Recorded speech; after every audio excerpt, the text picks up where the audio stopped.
One of the big questions in putting is, should you leg it on a long putt or should you try to hole it? Actually, there can be a different answer for different situations. But what I'm going to do on this lesson is share with you my philosophy on legging long putts. With leg putting, the decision is ultimately yours whether or not you're going to go for it or you're going to try to leg it up close.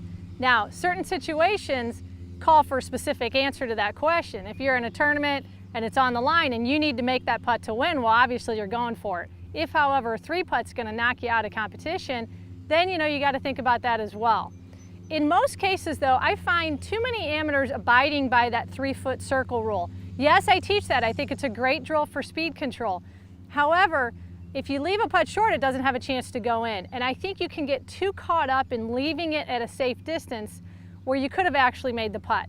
So my philosophy really on all long putts is I try to make them, but I make sure that my touch is good enough that if I'm going to miss it, I still have a tap in. And I think that's the course that you should take too. So when you're looking at these long putts, try to make the putt. Read it as if you're going to make the putt. Then you've got to determine how much speed to put on it, that if the ball doesn't drop, you can obviously have a tap in.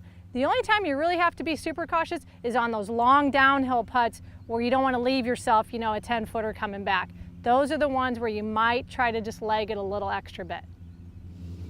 So as you can see, I've got about a 40-foot putt here. It's actually slightly uphill, which, as I said, is a little bit easier than if I had a slick downhill putt.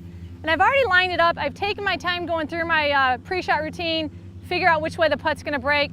And my intention here, again, this is to make the putt. If I don't make it, however, I want to leave it a good distance so I can have a nice, easy tap in. So what's important here is that my practice strokes are very realistic, where I'm putting the amount of effort that I think I need to give the ball a good speed. I'm not thinking of that 3-foot circle. I'm not trying to leave it a few feet short. I'm not trying to really roll it even a few feet by. I'm trying to put the perfect speed on this putt and see what that leaves me, and hopefully it's an easy tap in.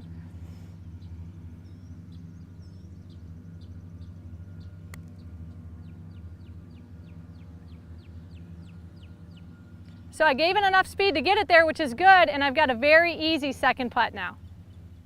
It's simple and it works. If you have a lesson you'd like me to cover, just let me know in the Ask Maria section on mygolfinstructor.com.